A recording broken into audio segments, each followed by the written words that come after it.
ఓ చల్లని సాయంత్రం ఒక కప్పు వేడి వేడి టీ లేదా కాఫీకి వేడి వేడి బజ్జీలుంటే మనసుకు పొట్టకు అదో రకమైన తృప్తి అండి. సీజన్తో సంబంధం లేకుండా సాయంత్రం అయితే చాలు బజ్జీలో బోండాలో పునుగులో మన పొట్టలో పడాల్సిందే.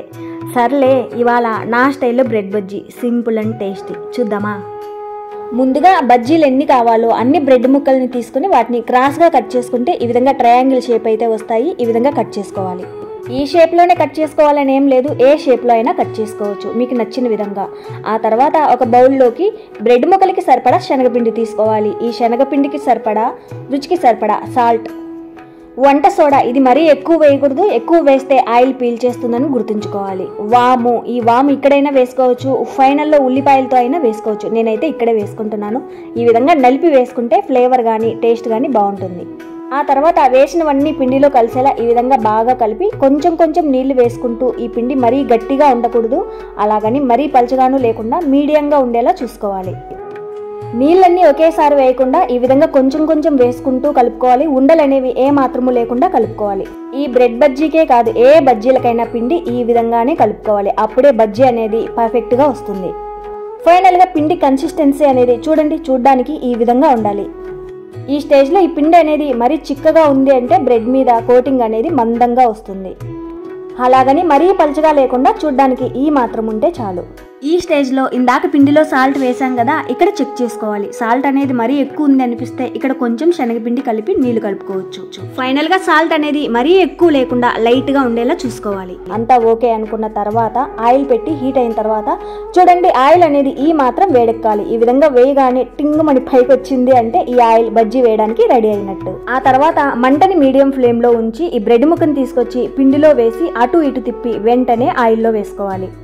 పిండిలో వేసిన తర్వాత ఎక్కువసేపు బ్రెడ్ ఉంచితే బ్రెడ్ మెత్తగా అయిపోయి విరిగిపోతుందని గుర్తుంచుకోవాలి. ఈ విధంగా ఫోర్క్ సహాయంతో అయితే బ్రెడ్ బజ్జీ ఈజీగా వేసేయచ్చు.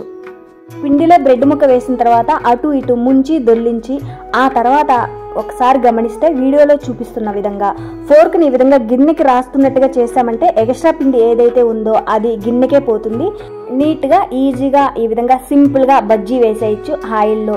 బజ్జీ వేసే ప్రతిసారి కూడా గిన్నెని పెనానికి దగ్గరగా తెచ్చి ఫోర్క్ని ఈ విధంగా గిన్నెకి రాస్తున్నట్టు బజ్జీలు వేసామంటే పిండి అనేది పక్కన పడకుండా గలీజ్ అవ్వకుండా ఉంటుంది. నీట్గా వేసేసుకోవచ్చు ఎన్ని బజ్జీలు కావాలంటే అన్ని.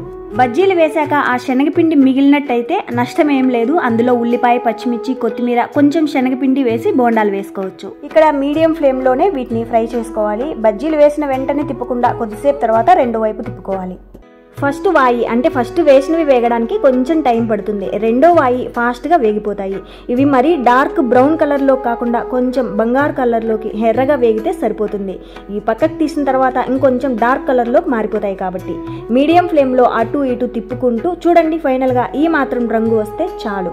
ఈ బజ్జీలే కాదు, ఏ బోండాలు బజ్జీలు ఏవైనా సరే ఆయిల్లో తీసిన తర్వాత బయటకు వచ్చి చల్లారిన తర్వాత అవి కొంచెం డార్క్ కలర్లోకి మారిపోతాయి కాబట్టి ఈ మాత్రం రంగు వచ్చిన తర్వాత తీసేసుకోవాలి. ఆ తర్వాత ఎన్ని కావాలంటే అన్ని పచ్చిమిర్చిని ఈ విధంగా మధ్యలో కట్ చేసి ఫ్రై చేసుకోవాలి. ఈ విధంగా ఆయిల్లో ఫ్రై అయిన ఈ పచ్చిమిర్చి ఘాట్ అయితే తగ్గిపోయి అంత కారం అయితే ఉండదు, కొంచెం తగ్గిపోతుంది.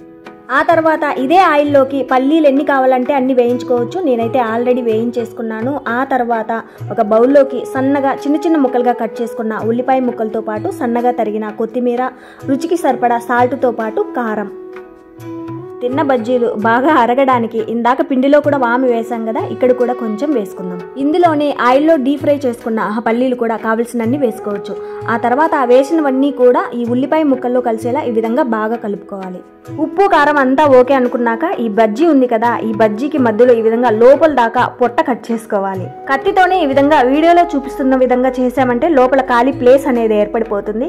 ఆ తర్వాత ఇందాక రెడీగా పెట్టుకున్న ఈ మసాలా ఎంత కావాలంటే అంత పెట్టుకోవచ్చు. వీటితో పాటు హెల్దీగా ఉంటే క్యారెట్ తురుము కూడా వేసుకోవచ్చు. బాగా కారం కారంగా కావాలంటే ఇందాక ఫ్రై చేసుకున్న పచ్చిమిర్చి కూడా ఇందులో పెట్టుకోవచ్చు. ఫైనల్గా కొంచెం నిమ్మరసం పిండి సర్వ్ చేసుకోవడమే. అంతే, సింపుల్గా అయిపోయిన నా స్టైల్లో బ్రెడ్ బజ్జీ. ఒకటి తింటే ఇంకోటి కావాలనిపిస్తుంది, రెండు తింటే పొట్ట ఫుల్. ట్రై చేసి చూడండి. Thank you for watching.